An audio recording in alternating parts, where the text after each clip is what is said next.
Salut Agathe. Salut tout le monde. Bon, on est 34, c'est pas mal. C'est pas mal, c'est cool. Trop content. Et donc, là maintenant, c'est bon, ça enregistre. Tout le monde, presque tout le monde est là. Je vais pouvoir partager mon écran, l'intégralité de mon écran.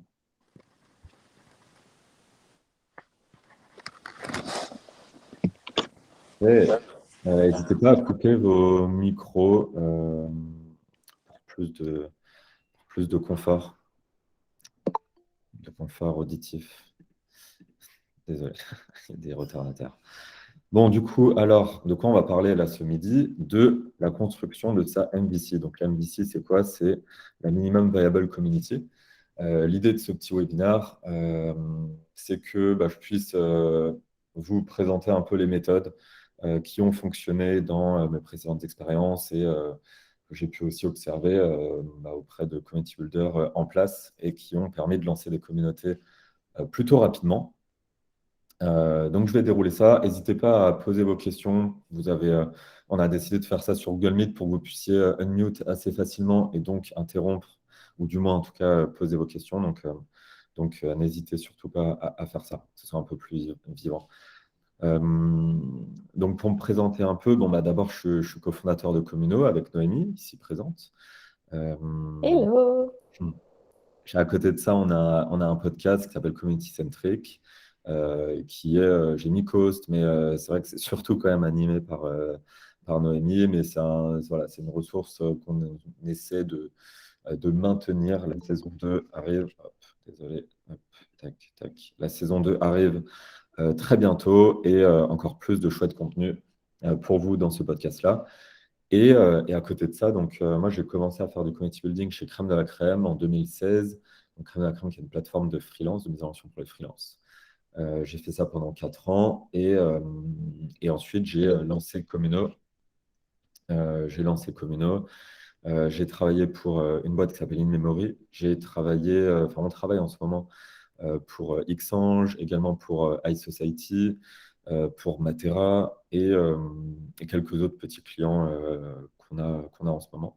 Donc voilà, c'est que des sujets communauté et c'est passionnant et c'est trop bien. Et donc, je vais essayer de vous partager quelques tips si j'y arrive.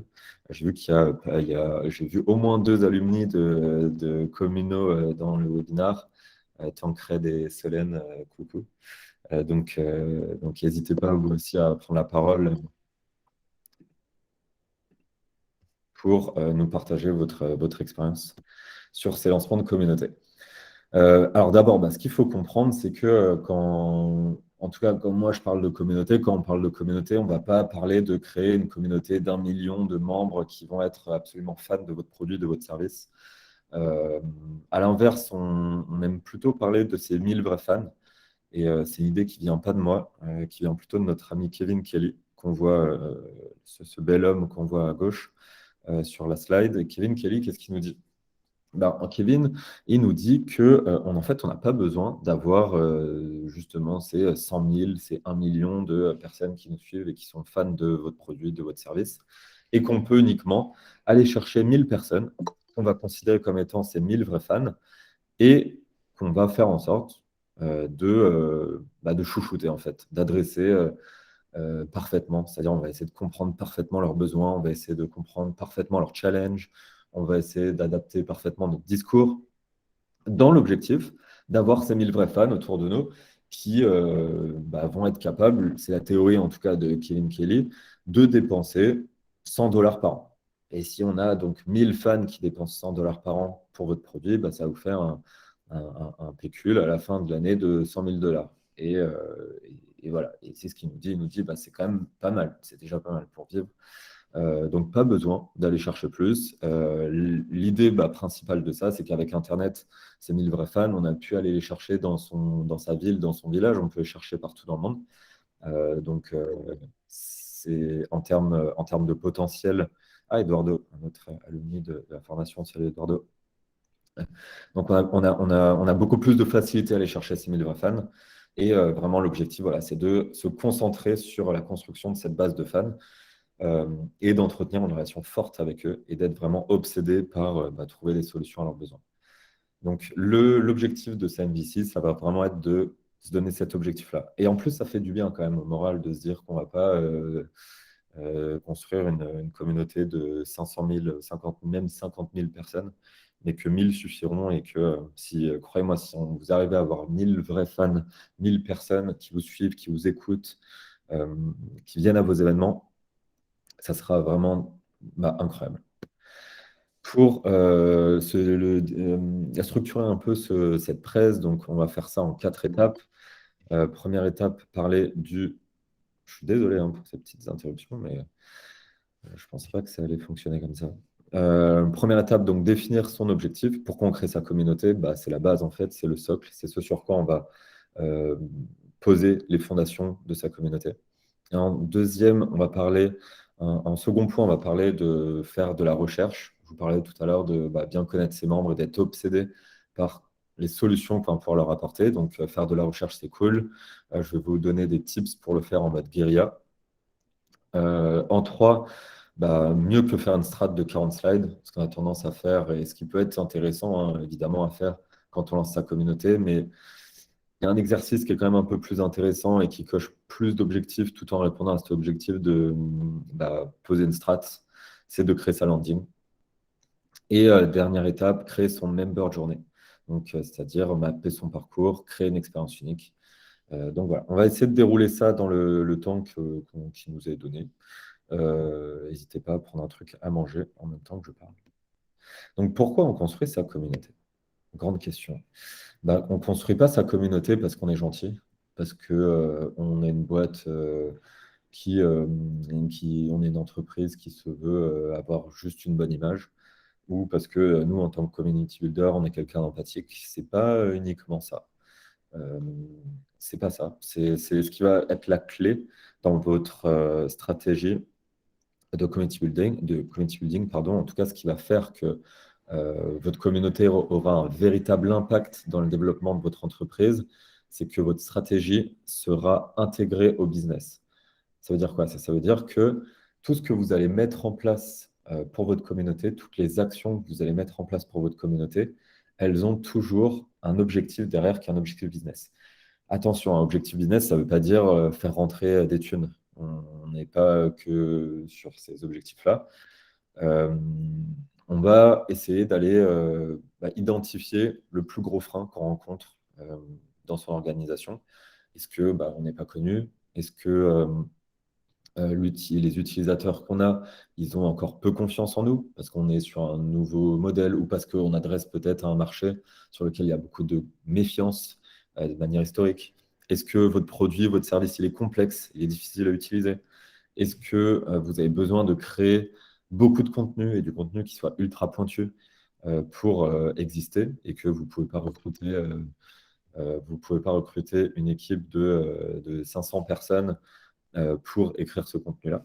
Donc voilà, il va falloir, une première étape, identifier le plus gros frein sur lequel vous avez besoin de scaler et sur lequel bah, vous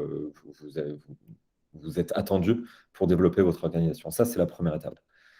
Et la deuxième étape, comme je le disais, intégration business, c'est pas juste faire rentrer des sous-sous, ça peut être bien plus que ça.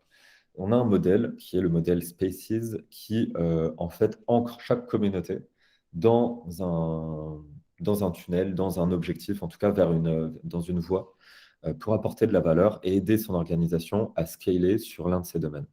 Donc, je vais les dérouler rapidement. Il y en a 6. Le premier, donc, c'est le S de support. Le support, c'est quoi? C'est quand des utilisateurs, des membres de votre produit, de votre service viennent vous voir pour vous poser une question.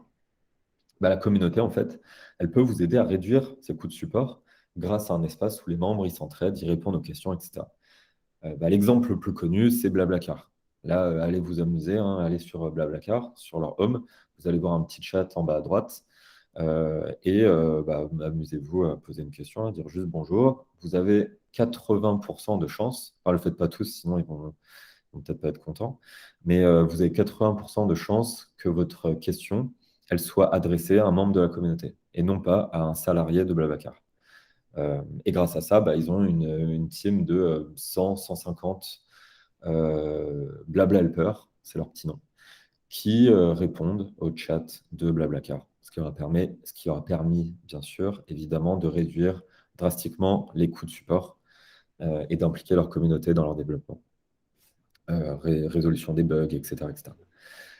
Donc ça, c'est smart, c'est cool, ça marche très bien et vous pouvez le voir de suite. Deuxième possibilité, c'est le P de product.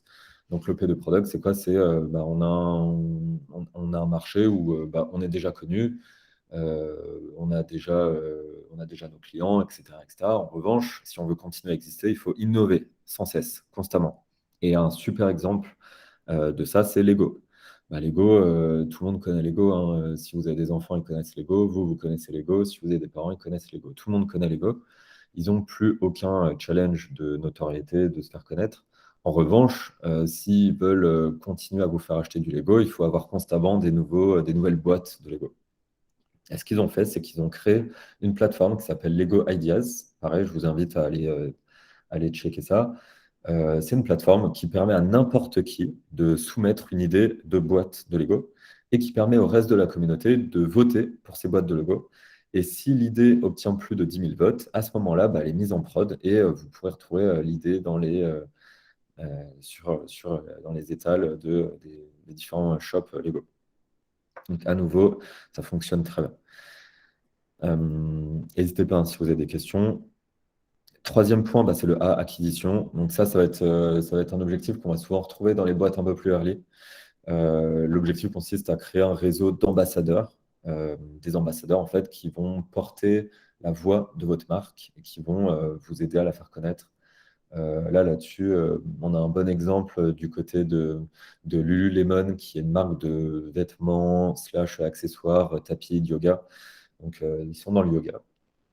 Et ils ont des ambassadeurs qui, de manière, avec une fréquence assez poussée, organisent des événements, créent du contenu, invitent leur réseau à participer à ces événements qui sont évidemment full brandés Lululemon. Donc voilà, l'objectif, c'est vraiment de gagner en notoriété, d'avoir de nouveaux clients grâce à l'utilisation d'un réseau d'ambassadeurs qui bossent pour vous. Contribution. Contribution, c'est quoi? Contribution, c'est le fait d'avoir des membres qui produisent du contenu pour vous.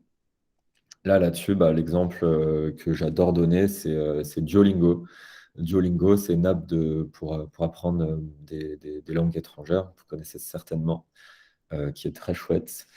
Et Duolingo, ils ont un enjeu de faire apprendre à des Coréens le russe, de faire apprendre à des Chinois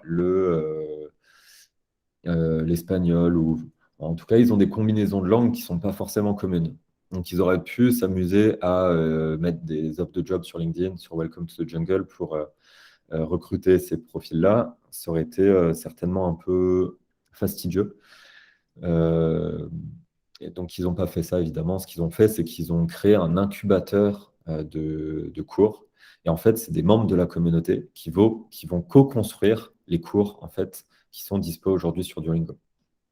Donc, à nouveau, ça marche très bien. Et à nouveau, je vous invite à aller voir en direct l'incubateur Duolingo. Vous verrez que c'est assez bien structuré et ça leur permet de créer des cours en mode scale, en masse, sans avoir une équipe de 500. Salut Margot. Sans avoir une équipe de 500 personnes qui créent ces cours-là. Avant-dernier objectif, l'engagement. L'engagement, c'est créer un espace où les membres y partagent autour de votre sujet. Typiquement, quand j'étais chez Crème de la Crème, c'était l'objectif qu'on adressait, à savoir permettre à des freelances de partager autour de leur vécu de freelance, d'apprendre des autres, de se partager les tips sur gérer sa compta, trouver de nouveaux clients, etc. Donc voilà, on avait créé cet espace et les membres partageaient autour du sujet du freelance. On était une plateforme de freelance, donc ça faisait pas mal sens. Aujourd'hui, la communauté existe encore. Voilà. Et le dernier objectif, c'est Success. Success, ça va pas mal s'adresser aux entreprises, aux organisations RH ou dans la formation. L'objectif étant de capitaliser sur une communauté pour apprendre mieux. C'est comme, imaginez-vous, plutôt que d'être au lycée, quand vous étiez au lycée, d'être dans une classe de 35, être tout seul face à un prof. Quoique, on aurait pu parfois peut-être mieux apprendre. Mais le lycée, c'est pas forcément un bon exemple. Mais imaginez-vous en études peut-être plus supérieures. Il y a quand même un enjeu assez cool de pouvoir apprendre avec d'autres personnes, de faire des TD, de faire des ateliers, etc., etc. Donc, Success, en fait, c'est apprendre grâce à la communauté. Donc, ça marche. Ignition Programme, qui est une boîte de recrutement, fait ça plutôt bien. Communo, qui est notre boîte et qui permet d'apprendre le community building, c'est aussi ce sur quoi on va. Donc voilà un peu pour l'étendue des possibilités. D'abord, voilà, bien définir son objectif. Une fois qu'on a fait ça, on s'est dit, on a décidé, on sait ce sur quoi on va travailler, en tout cas l'angle dans lequel on va attaquer cette stratégie communauté. Qu'est-ce qu'on fait? On doit faire de la recherche. On doit apprendre à connaître nos membres pour les adresser parfaitement. Il y a deux outils qui fonctionnent bien pour aller boire des cafés. Le premier, c'est MailMerge. MailMerge, c'est une extension Chrome. Ça vous permet d'envoyer des mails de manière, c'est pas des mails marketing, c'est des mails personnalisés. Ça marche très bien. Il y a Calendly d'un autre côté qui vous permet de prendre des rendez-vous dans votre agenda de manière automatisée. Et donc, vous pouvez, avec un spreadsheet de 500 lignes, avec des prénoms, des adresses mail, envoyer un mail et booker 20, 30 cafés. Ça, c'est pas mal. C'est pas mal. Et mes petits conseils, mes 4 petits conseils pour structurer ces rencontres que vous faites, c'est de garder ça très informel. Ne venez pas comme ça avec votre petit carnet, vos questions et aller dicter, enfin poser les questions une par une. Ça va bof fonctionner. Ça va pas être un moment cool. Donc, préparez votre rencontre, mais pas trop quand même. Interdit de parler de soi, c'est-à-dire que vraiment, enfin, on pose des questions. Évidemment, si on nous pose une question sur votre entreprise, ce que vous faites, vous y répondez quand même. Mais de base, la règle, c'est interdit de parler de soi. Et poser des questions ouvertes. C'est vrai que moi, les questions que j'aime bien poser, c'est quels sont vos challenges en ce moment? Ou comment je peux t'aider? Des questions vraiment, enfin, c'est juste avec ces 2 questions, déjà, croyez-moi, vous allez avoir beaucoup, beaucoup, beaucoup d'insights. Et 4, demander du feedback sur votre produit, sur ce que vous faites, si vous avez déjà quelque chose, en demandant qu'est-ce qui pourrait être amélioré, quoi, en ayant une posture vraiment d'égal à égal. Donc ça, c'est cool, mais il y a quand même une manière de maximiser le ROI de cet extra care, c'est-à-dire vous pouvez bloquer pendant 2, 3 semaines 5 à 10 cafés par semaine, et vous allez quand même y passer pas mal de temps. Donc moi, je vous conseille une autre méthode, c'est d'organiser un petit événement en privé avec vos Power Members. Donc, les Power Members, c'est les personnes qui vous suivent, ceux qui font partie du haut du panier, avec qui vous avez déjà échangé, qui peut-être consomment davantage sur votre produit, etc., etc. Ce que j'avais fait quand, voilà, là, j'ai retrouvé un mail de 2016 quand je suis arrivé chez Crème de la Crème, où voilà, j'ai pris les 50 freelances les plus actifs sur la plateforme et je leur avais envoyé un mail très simple en les invitant à un atelier, voilà, un soir avec des bières, des pizzas. Ça, c'est cool. Pourquoi? Parce que déjà, vous les impliquez dans votre projet. Ça, c'est la règle, mais vraiment numéro 1 quand on fait du community building, c'est d'impliquer. Ne restez pas 2 semaines dans votre bureau ou sur votre bureau à travailler une stratégie et ensuite vous la lancez. Essayez plutôt d'organiser un truc avec 10, 15, 20 personnes, de leur présenter ce sur quoi vous allez travailler, demander leur avis là-dessus, de leur proposer éventuellement de participer à ce projet-là. En vrai, c'est juste ça la clé de la communauté, c'est d'impliquer. Et ce qui est cool, c'est qu'en général, quand on implique, on engage. Donc, c'est un peu ça le secret ultime que je viens de révéler au monde entier actuellement. Mais voilà, partagez vos projets, prenez du temps pour prendre du feedback, poser des questions. Et en bonus, obligatoire, il faut créer un groupe en ligne, soit un Slack, un groupe Facebook, peu importe, un groupe WhatsApp même, pour rester en contact avec ces personnes-là, pouvoir échanger, pour que les échanges puissent continuer au-delà de cet événement. Ça marche très très bien. Qu'est-ce qu'on leur demande? Déjà, on ne demande pas, on suggère. Est-ce que tu seras intéressé pour organiser un atelier?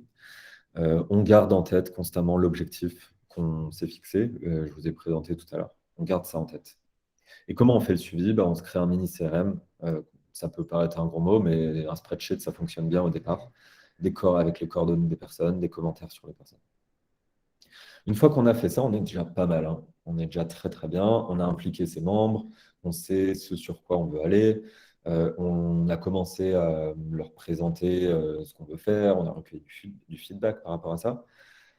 Comment on lance ça un peu de manière officielle? Parce que, il y a l'aspect bêta et il y a l'aspect, OK, maintenant on lance vraiment la communauté. Encore mieux que créer un deck de 40 slides, moi, ce que je fais en général quand je veux lancer vite, c'est de créer sa landing.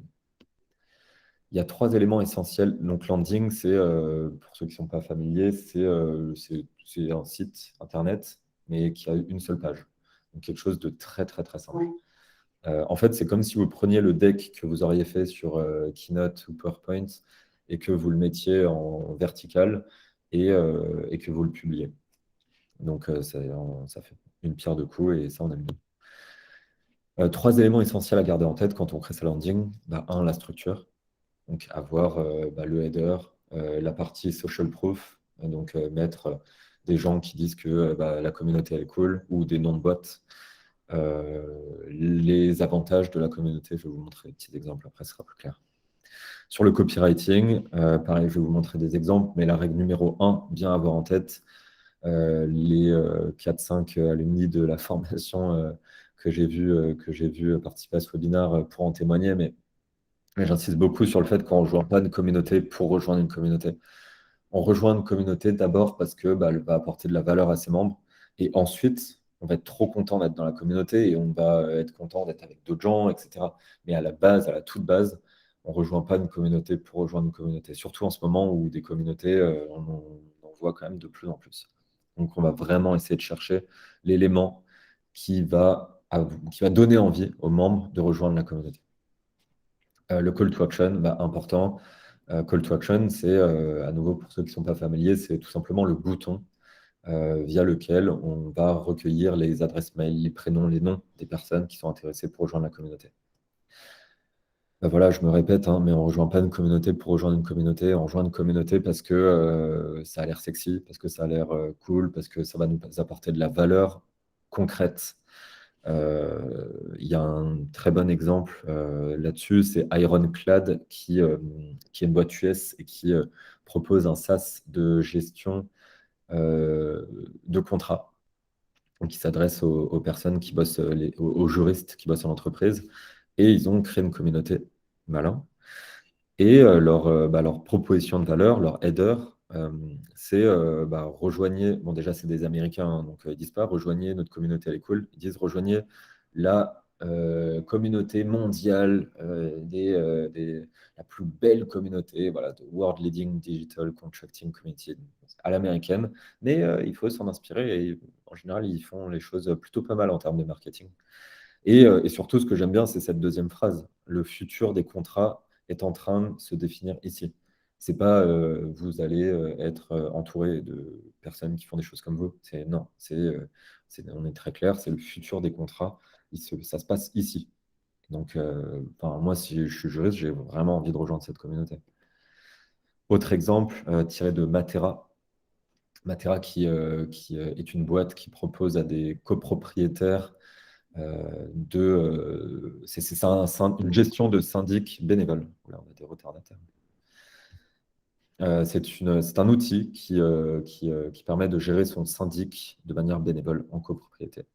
Et donc, sur la landing, on a de manière assez claire ce qui se passe dans la communauté. On a des groupes par région, on a des interventions d'experts, donc conseils juridiques, comptables, travaux.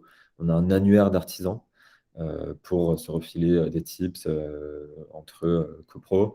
On a une bibliothèque pour se former avec des articles sur les dernières lois qui viennent de passer. Bref, le sujet de la copro ne nous intéresse pas là, mais en tout cas, ce qu'il faut retenir, c'est que ce n'est pas juste rejoindre une communauté dans laquelle il y a d'autres copros qui galèrent comme vous, d'autres conseillers syndicaux qui, comme vous, galèrent à gérer leur copro. Non, il y a une vraie proposition de valeur derrière. Et nous, c'est sûr qu'on va capitaliser sur la communauté pour rendre la gestion de copro encore plus cool. Donc, une fois qu'on a fait sa landing, on a posé sa strat, hein, très clairement, on a sa stratégie de contenu. On a justement, en faisant ce travail-là de faire les 4 blocs, 3 blocs, peu importe, les avantages de sa communauté, bah, on a aussi sa stratégie d'animation, normalement. Donc là, on commence à être vraiment, vraiment pas mal. Et il nous manque quand même quelque chose, bah, c'est de créer son member journée. Donc, c'est quoi le member journée? C'est, OK, bah, une fois que j'ai quelqu'un qui a cliqué sur le call to action pour rejoindre la communauté, qu'est-ce qui se passe? En gros, qu'est-ce qu'on fait? Qu'est-ce qui se passe? C'est quoi le parcours? Euh, Là, dans ce cas-là, moi, ce que je conseille, d'ailleurs, Tancred l'avait très bien fait, alumni de la formation présent actuellement dans ce webinaire, l'avait très, très bien fait, c'est de prendre ça peut être une feuille de papier, ça peut être un Figma pour ceux qui connaissent Figma, ça peut être un Miro pour ceux qui utilisent Miro, bref, peu importe, et créer son parcours avec des boîtes, des cases et des flèches. C'est basique et ça permet vraiment bah, de savoir exactement le parcours qu'on veut mettre en place pour sa communauté. Et, et typiquement, ça va être hyper utile aussi pour bah, choisir un peu les outils qu'on veut utiliser. Typiquement, bah, on a créé sa landing. Derrière, on va avoir un formulaire. Bon, bah, quelles questions on veut demander dans ce formulaire-là? Quel outil de formulaire on veut mettre en place? euh, Comment on va l'intégrer avec la landing.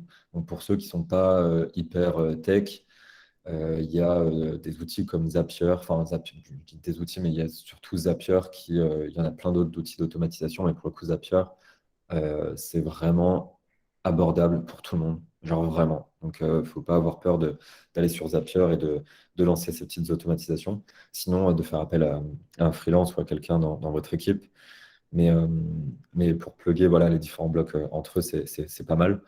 La gestion des leads. Donc, une fois qu'on a quelqu'un qui a rejoint la communauté, bah, qu'est-ce qu'on en fait? Où c'est qu'on stocke l'information de cette personne-là? Comment comment on va faire en sorte de pouvoir réutiliser cette information-là pour derrière les adresser avec un mail, avec un SMS, peu importe. Donc, voilà, comment on gère ça? En général, ça passe par un CRM.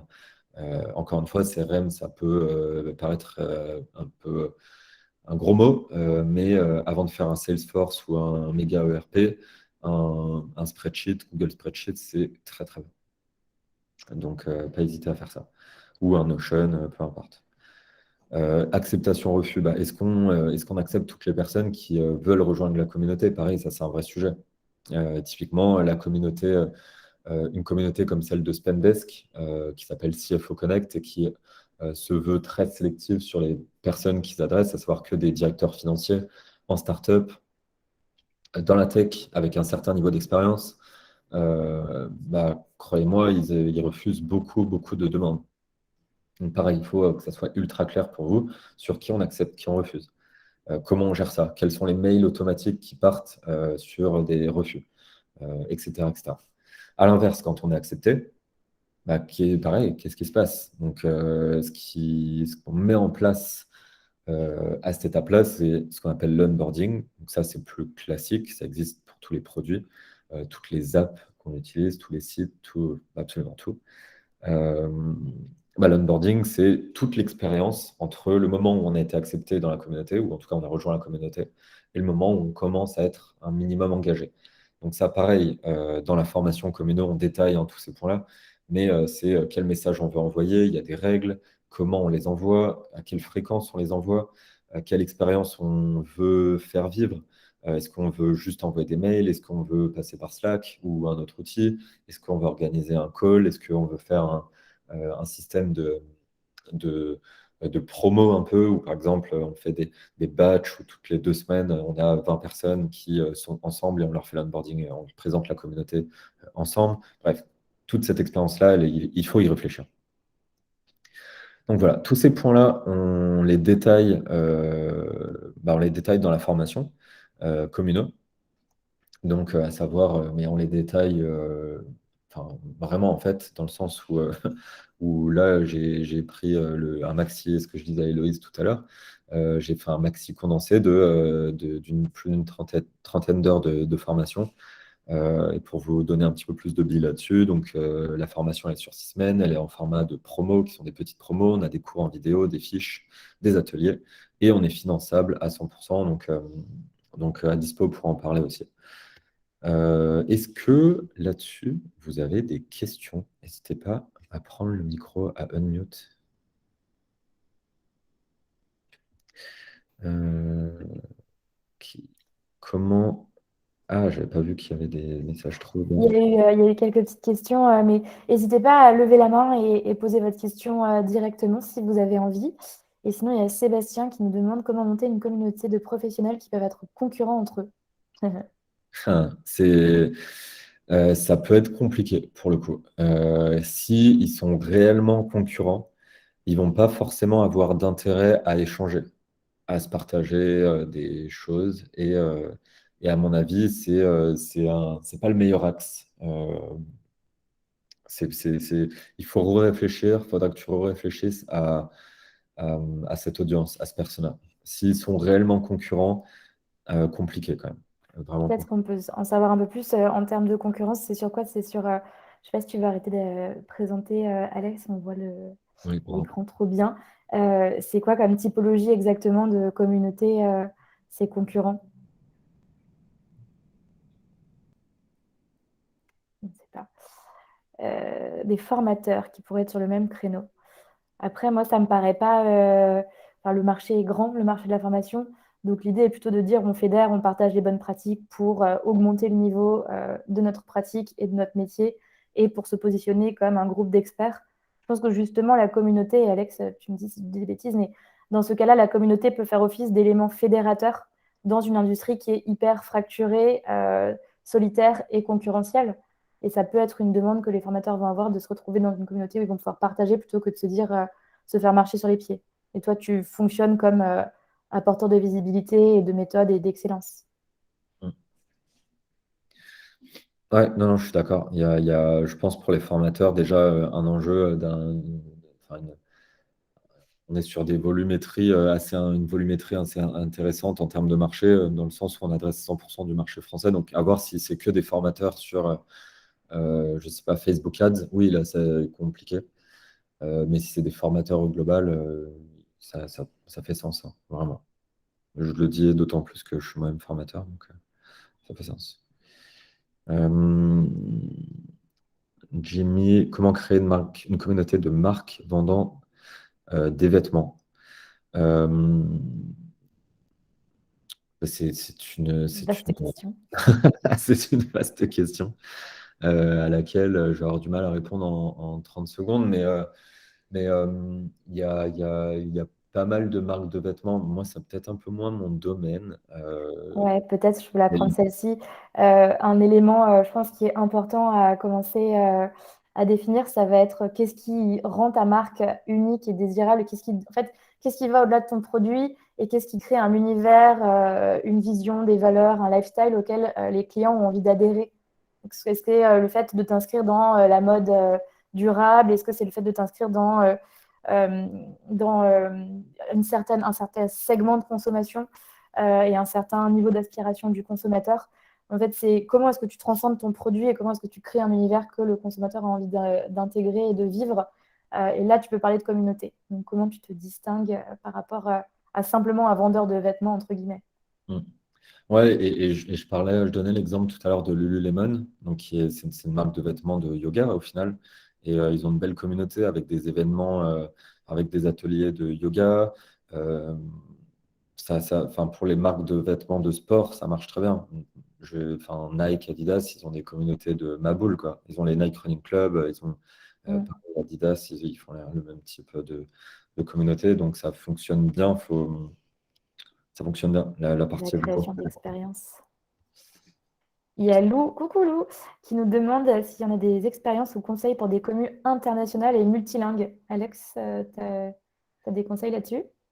Ouais, alors ça dépend quelle nationalité elles ont. De mon expérience, on a quand même des grosses différences culturelles entre ne serait-ce que les Français et les Américains, les Français et les Allemands.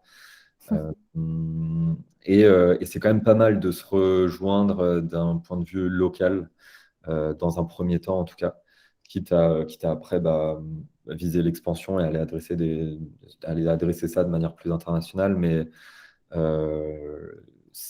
l'aspect local, il est quand même assez important. Euh, Mais pour te donner un exemple, c'est un exemple que je réutilise à nouveau, mais Spendesk, ils ont une communauté CFO Connect qui est une communauté internationale avec des DAF en Europe et aux US. Et, euh, et voilà, ça fonctionne plutôt bien parce que c'est vraiment sur un persona les DAF qui se sentent très seuls dans leur métier au global, ont beaucoup besoin d'échanger. Mais je sais d'expérience, enfin, pour en avoir parlé beaucoup avec Faustine qui gérait cette communauté, que, euh, que la dimension locale est ultra importante parce que culturelle et aussi parce que les enjeux sont très locaux, quoi.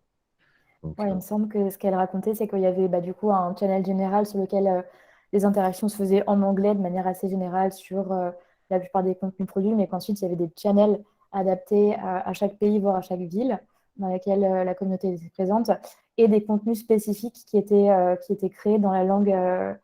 Alors pour le coup, je crois qu'elle le fait que en français et en anglais, mais des contenus spécifiques qui étaient créés, et ça peut être des événements, par exemple, des événements localisés, des choses comme ça euh, pour un petit peu dynamiser en local. Et Crème le fait aussi, non, Alex? Alors, c'est pas multinational, mais il y a cette dualité entre les conversations générales et les infos et la valeur générale qu'on va porter aux membres et les points d'activation en local qui permettent un engagement beaucoup plus fort. ouais, mais il y a moins de différence culturelle entre les Lyonnais et les Bordelais et les Ah, je sais pas. internationales. Oui, oui, il y a ça, mais typiquement, il y a aussi, c'était aussi structuré en vertical métier, donc des designers, des développeurs. Euh, Ouais. c'est un vrai enjeu, quoi, la segmentation de ta communauté, mais il vaut mieux commencer par des gens qui se ressemblent vraiment. C'était une de mes premières slides, t'es 1000 vrais fans, vaut mieux que ça soit des gens vraiment qui se ressemblent, qui ont les mêmes enjeux, les mêmes challenges, les mêmes problématiques, les mêmes besoins, etc. Il y a Victor qui nous demandait comment appréhender une communauté dans des secteurs relativement nouveaux comme les NFT. Gros sujet. Ouais, alors ça, pour le coup, alors autant les communautés du Web 2, entre guillemets, c'est des communautés où on essaie d'impliquer énormément, de permettre à ses utilisateurs, ses membres, pardon, de créer des événements, de devenir modérateurs, etc., etc. Autant les communautés du Web 3, c'est ça, mais version tu rajoutes un exponentiel 4, quoi. Impliquer, c'est déjà être transparent, mais à fond, c'est avoir une roadmap qui est publique, c'est pouvoir permettre à tes membres d'être impliqués dans les projets de cette roadmap-là. C'est utiliser des outils qui sont un petit peu plus geeks.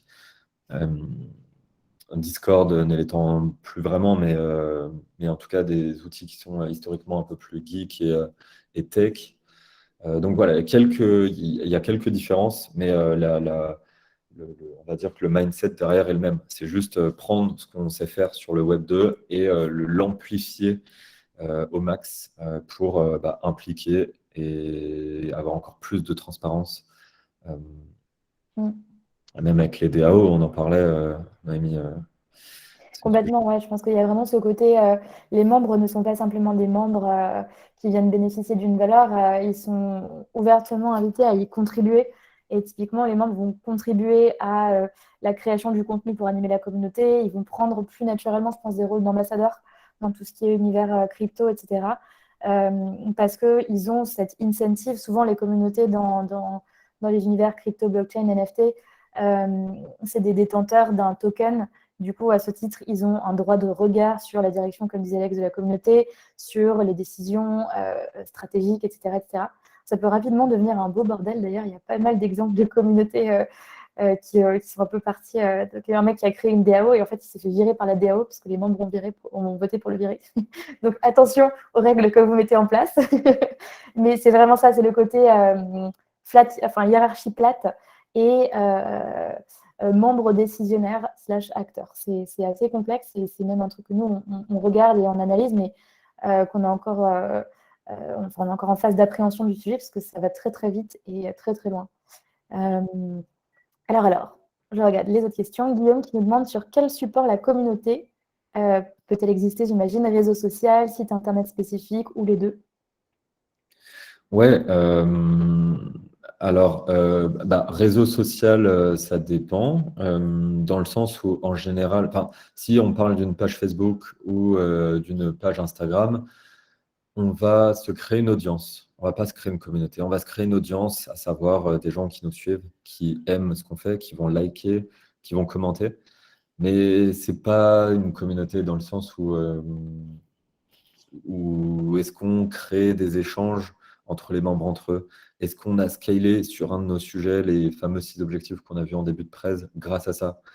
La réponse est non. On a fait du marketing, on s'est créé une belle audience. Euh, on a certainement mis un peu de budget pour faire croître cette audience, et on n'a pas construit de communauté. Du coup, en termes de support de communauté, il faut euh, un espace qui peut être un Slack, un WhatsApp, un forum, tous les outils qui commencent à exploser. C'est même, j'enlève le mot commencer, mais type circle.so, ces outils-là qui sont absolument formidables et qui permettent vraiment de créer des événements, de permettre à ses membres de créer des événements, de permettre à ses membres de poser des questions, d'échanger entre eux, etc., etc.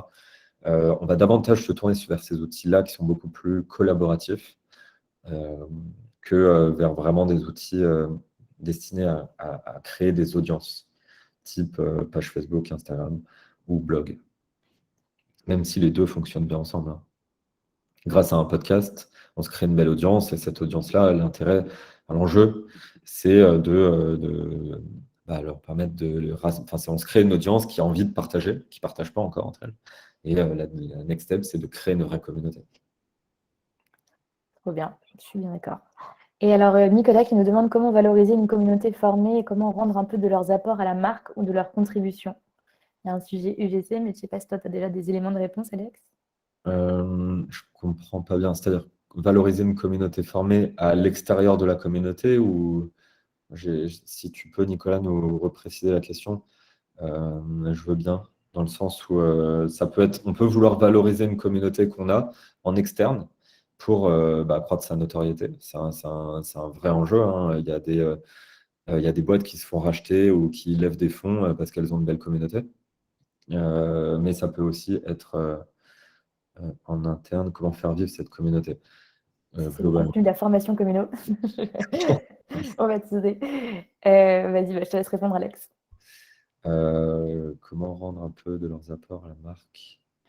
Comment la faire vivre, en tout cas la communauté, ça passe par justement la création de plein de formats de contenu différents qui vont être soit créés par toi, le community builder, soit sourcés auprès des membres et transformés de manière à animer la communauté.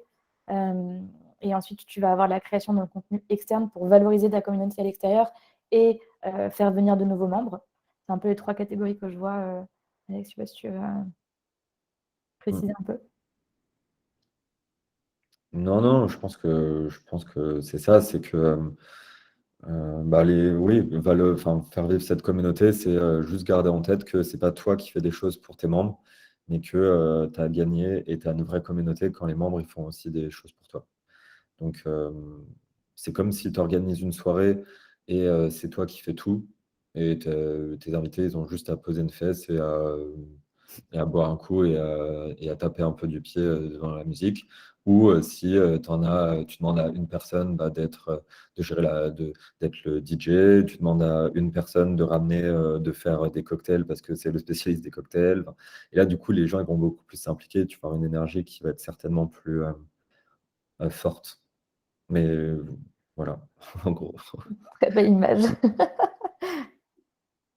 Est-ce qu'il y a d'autres questions qu'on n'a pas traitées, qu'on n'a pas vues Ah, Denis.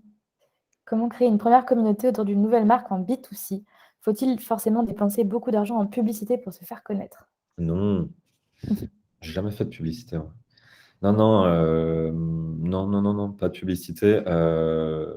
En fait, quand on crée une communauté, faut oublier pendant quelques semaines, quelques mois, le volume. Euh, Encore une fois, je prends l'exemple.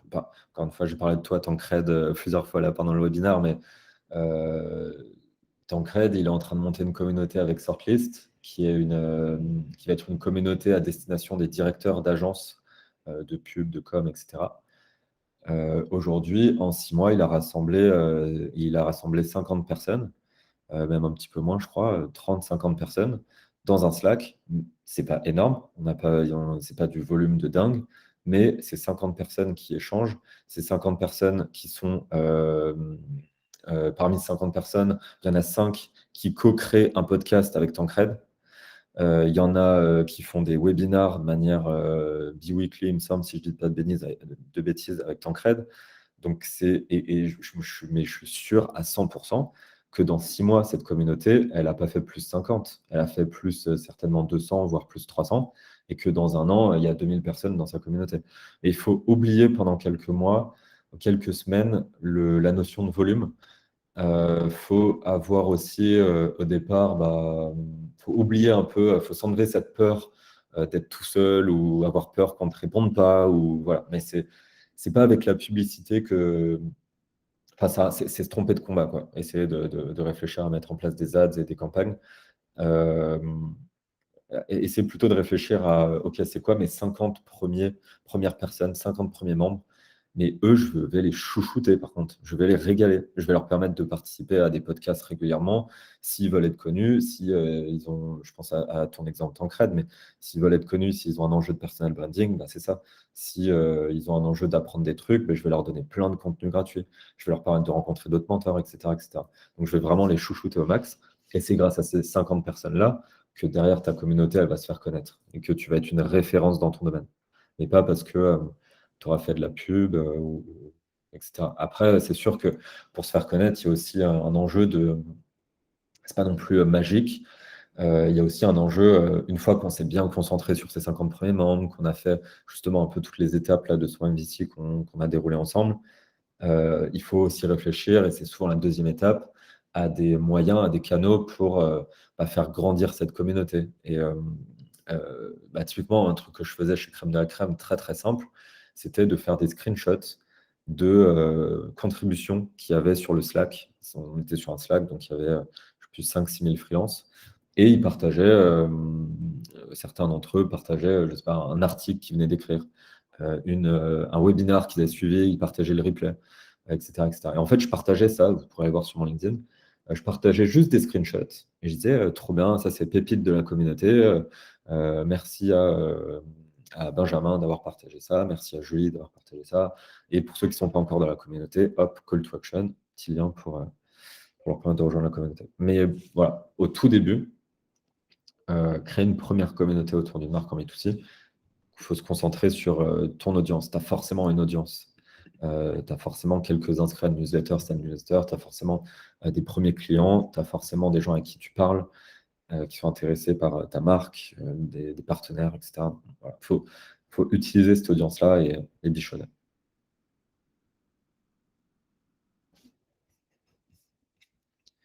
Parce qu'il y a le même ratio que Tancred dans 3 mois. Bah ouais, non, mais c'est trop bien. Et de toute façon, il n'y a pas de secret. Tu ne peux pas en 3 mois faire une communauté de 2000 personnes, dont 1000 personnes qui sont actives, quoi. Ça n'existe pas. C'est impossible. Très bien. Je ne sais pas s'il y a d'autres questions. Ah, pardon, Alex. Vas-y. Je redis un peu, je redonne le secret, mais c'est d'impliquer dès le début, quoi. Pas juste avoir une position descendante. C'est dès le début, on parle de son projet, on pose ses questions. Si on a l'idée de faire un podcast, on ne lance pas un podcast. On demande si c'est intéressant de lancer un podcast. On demande s'il y a des gens qui veulent participer à ce podcast, comment, etc., etc. Ouais, je suis d'accord, c'est ce que je mettais dans le chat. Je pense que c'est vraiment hyper important de se concentrer sur la qualité de l'engagement des premiers membres pour ensuite pouvoir croître de manière plus rapide. Et je pense toujours, enfin, il y a plein d'exemples de ça, enfin plein.